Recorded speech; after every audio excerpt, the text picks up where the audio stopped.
Pesta Demokrasi Pemilihan Umum Pemilu Presiden Legislatif terdiri dari DPR RI, DPRD tingkat 1, DPRD tingkat 2, dan Dewan Perwakilan Daerah DPD usai diselenggarakan secara serentak 14 Februari 2024 kemarin. Proses pemilu tersebut berjalan dengan aman dan lancar.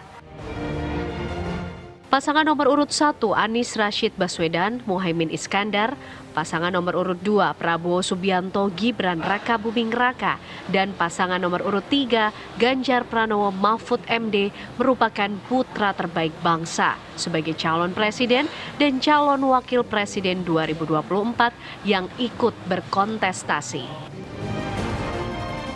Dari hasil hitung cepat quick count, pasangan nomor urut 2 Prabowo Subianto Gibran Rakabuming Raka unggul dari pasangan nomor urut 1 dan pasangan nomor urut 3. Sementara itu, partai pemenang pemilu masih dari hasil hitung cepat, PDI Perjuangan menjadi partai pemenang, diikuti Partai Golkar dan Partai Gerindra menempati posisi ketiga. Hingga saat ini, real count Komisi Pemilihan Umum KPU masih berjalan. Kini, rakyat Indonesia tinggal menunggu ketetapan dari KPU. Siapa presiden dan wakil presiden 2024 sampai 2029.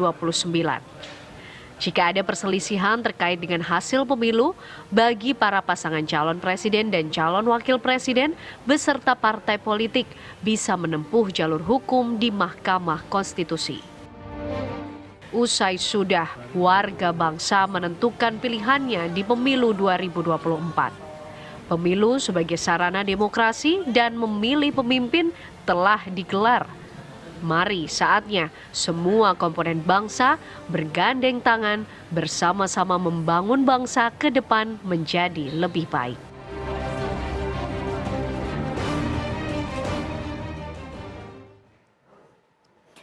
Ya, kita langsung saja ya, Via. Langsung saja lah kita perkenalkan narasumber kita, Wakil Pemimpin Redaksi TV One Bang Lalumara Satria Wangsa. Selamat pagi, Assalamualaikum. Selamat pagi, Assalamualaikum. Waduh, ini sehat ya, Bang, nyoblos di Jakarta kan Bang masih Bang?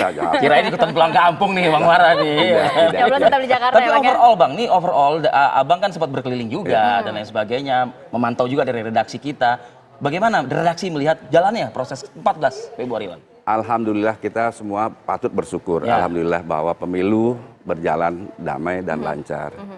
Bahwasanya ada penyimpangan seperti ini yang seperti diakui oleh KPU, menurut saya hal yang wajar mengingat ada sekitar 823.000 TPS.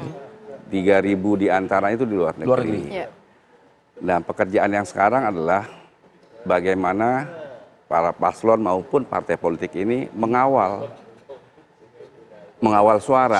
Ini. Jadi pekerjaan itu bukan hanya mencari suara, tapi mengawal suara ini dari TPS sampai pleno C1-nya sampai PPK kabupaten, provinsi, pusat.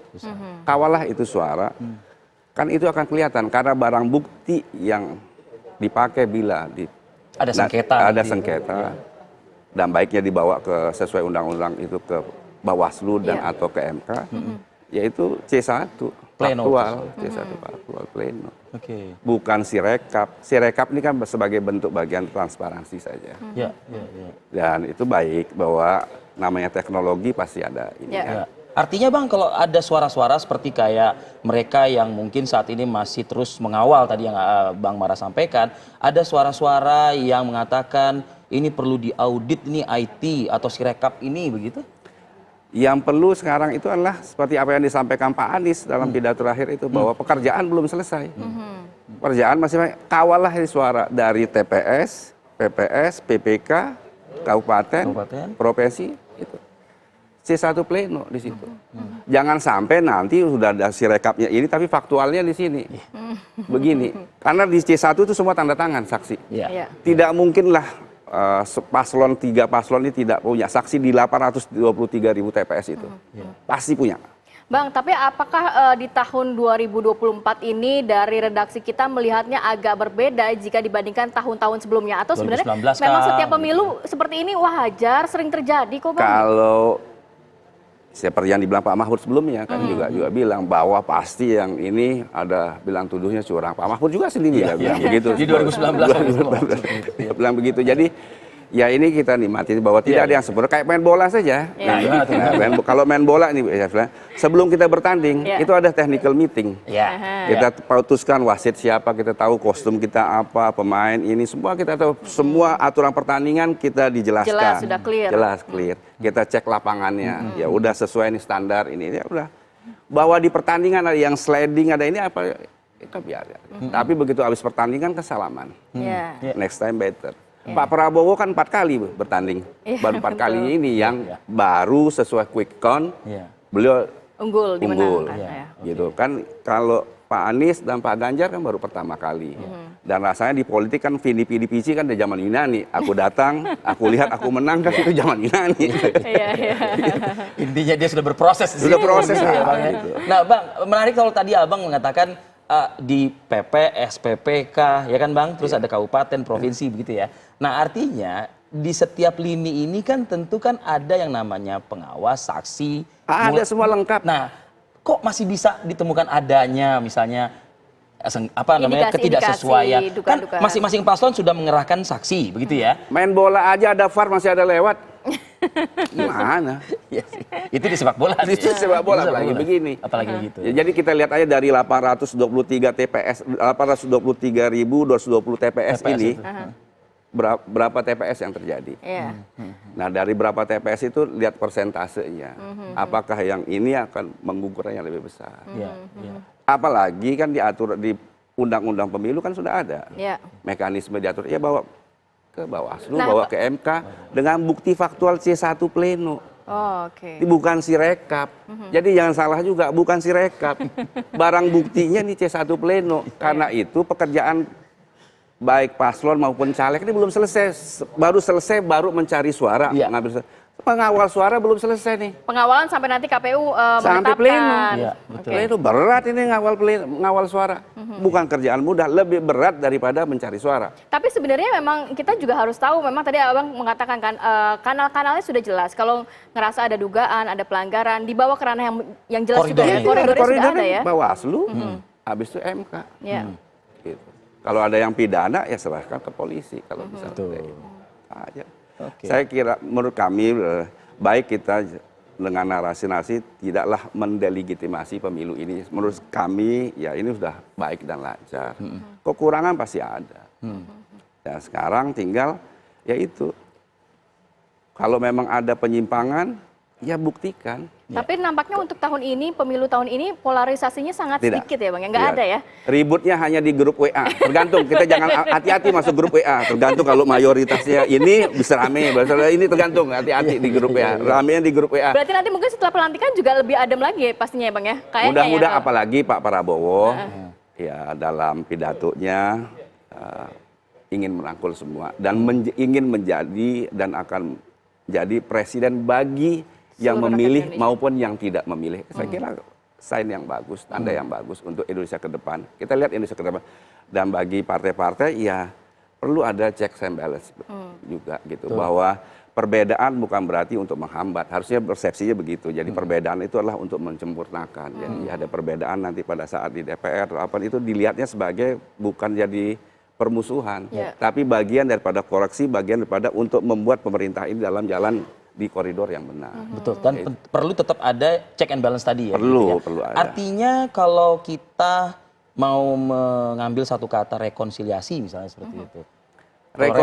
Rekonsiliasi dalam konteks selesai nih pertandingan, habis pertandingan ya udah ini. Bahwa habis itu kita punya mereka memiliki jalur yang berbeda dalam cara pandang, ya kan harus hormatin. Kan itu bagian daripada membuat pemerintah dalam track yang benar. Bagaimana cara mengimplementasikan rekonsiliasi tersebut hingga ke akar rumput ini nih Bang? Nah gitu loh.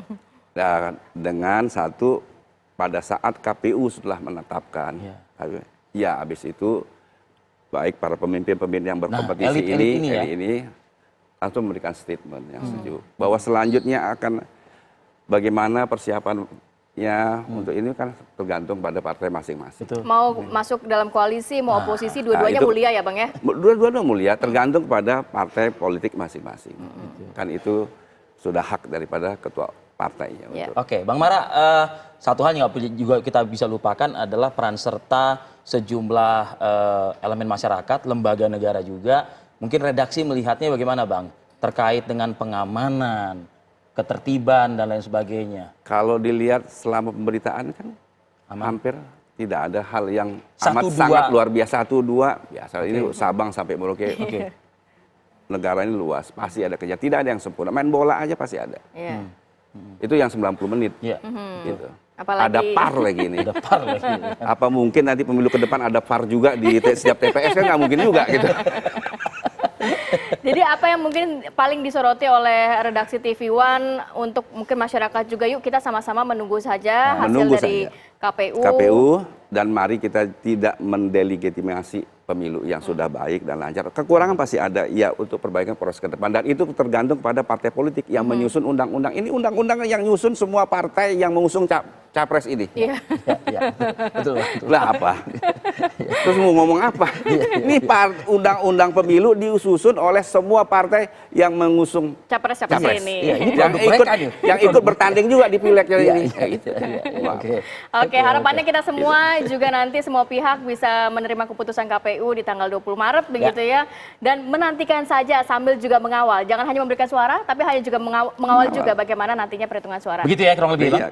Baik, terima kasih. Terima kasih banyak, Bang Bang Lalu Mara. Mara Satria Wangsa, Wakil Pemimpin Redaksi TV One, atas waktunya di Apa Kata Redaksi kita pada pagi hari ini. Ya, kita harus jeda dulu sinak. Nanti kita hadirkan masing-masing tim ses bagaimana mengawal perhitungan suara pemilu 2024. Saat lagi tetap bersama kami di Apa Kabar Indonesia Pagi.